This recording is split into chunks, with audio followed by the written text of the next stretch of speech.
Hi guys, Dean here, back again. This is part 2 of the vinyl arrivals. Just a couple of discs I've been listening to over the last few days and have acquired over the last probably week or so ago, in addition to the Maiden box set I showed the other day. So yeah, we'll get straight down to it. First one is Weezer. Everything will be alright in the end. A lot of people have said that this is like a return to form for the band. Personally, I don't think they ever sort of went astray. I mean, my favourites Weezer albums are probably The Blue and Pinkerton. But to be fair, I mean, I liked all of them. There's no particular Weezer album I didn't like. But, you know, each to their own. But yeah, I listened to a few tracks off this prior to buying the vinyl version, and absolutely loved them. I thought they were great. So yeah, picked this up same time as the Iron Maiden box actually. So yeah, it's a nice bit of artwork on the front. It's a lovely gatefold. So you've got the image there on the back, which again follows through on the inside with all the credits and so forth there. But yeah, just a really nice, well packaged album, that one. Came in a plain white sleeve with a printed inner. So swapped it out for the traditional MoFi sleeve because I hate the plain paper sleeves. Just feel all scratching. It's one of those ones that I'm going to play, I think. And the printed inner is basically it's like a collage. If you guys can see that. And it's basically it's the lyrics for the tracks on the album, but sort of done in different directions, so they go around. So you've got little images and so forth as well.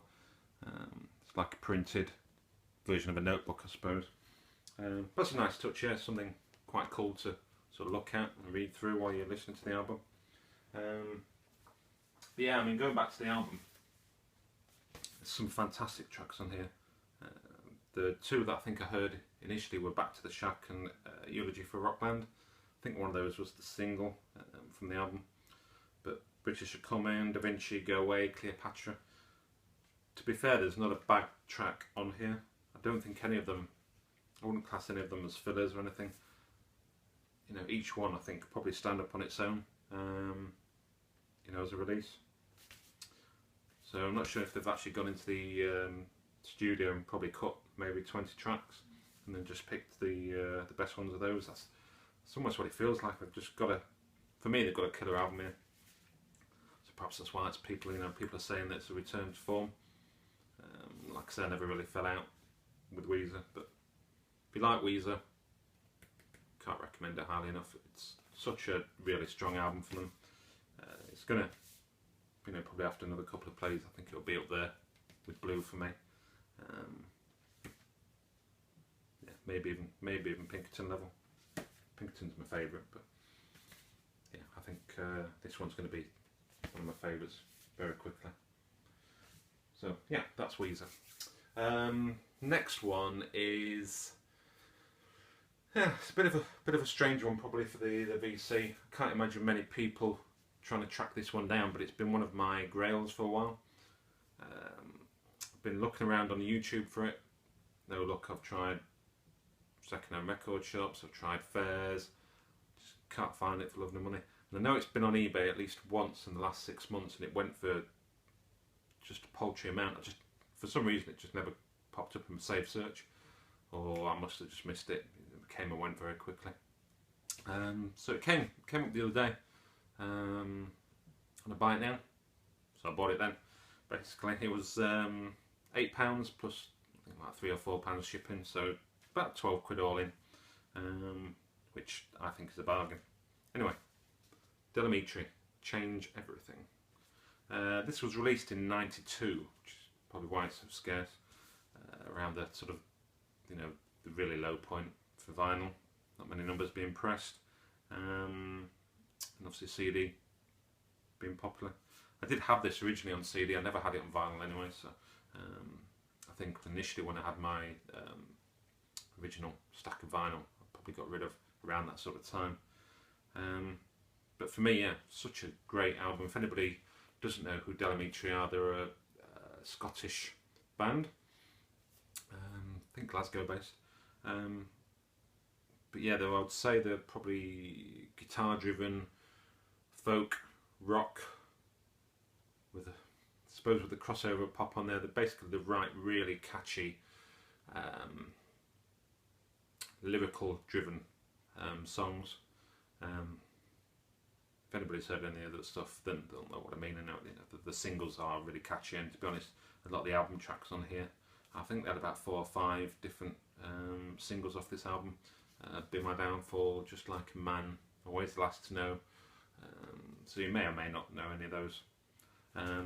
Songs pretty much cover sort of love, loss, heartache, that sort of thing. Perhaps it was at the stage that the band was going through or something on a personal level, or whether it's just it's just what they were writing about at the time. For me, it sort of resonated at the time as well, so it's a good fit for me. But yeah, such a really strong album. It's one of those days. But yeah, nice chilled out photo on the back. Some sort of European, I think it's German cafe. Printed in a sleeve with the lyrics and some nice little pictures of the band. Pressed, UK pressing, first pressing, but saying that it's probably only one pressing of it anyway. A&M Records. It was the UK pressing I was after. It wouldn't be a UK band, I would imagine that this is the pressing to have. But yeah, I mean the vinyl is in fantastic condition. I'd probably say it's been played a handful of times. But yeah, really can't believe I got hold of this for the price I got it at. And I know, like I say, a few people might be saying, "Oh, Amitri, who are they?"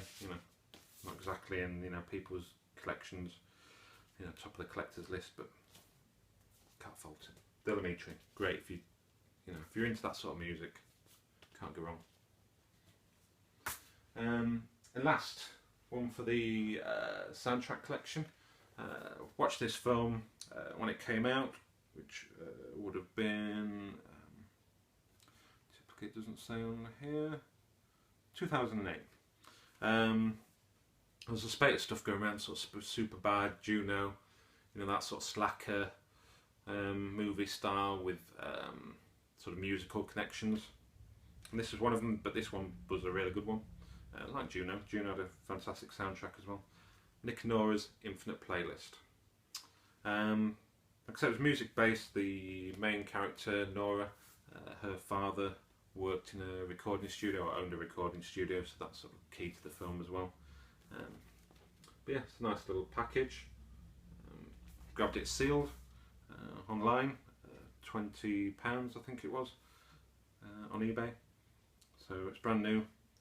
You've got Band of Horses on there, We Are Scientists, Submarines.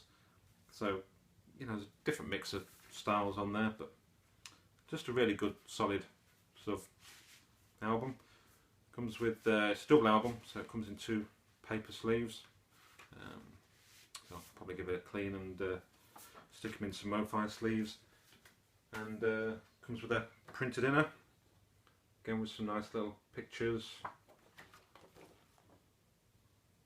Some explanation about the film and creating the soundtrack and stuff by the Peter Sollett.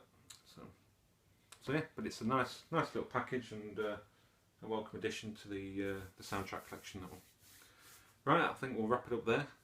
Just a footnote, really, basically to say thanks for you guys that have subscribed. Starting slowly, which is great. So at least we've got some viewers. And thanks for all your comments as well, very much appreciated. And anybody that leaves comments, I will try and sort of answer. I tend to be on there on a daily basis. So yeah, if you want to ask any questions or whatever, then I'll certainly get back to you as soon as I can. In the meantime, thanks guys, and we'll see you soon. Cheers.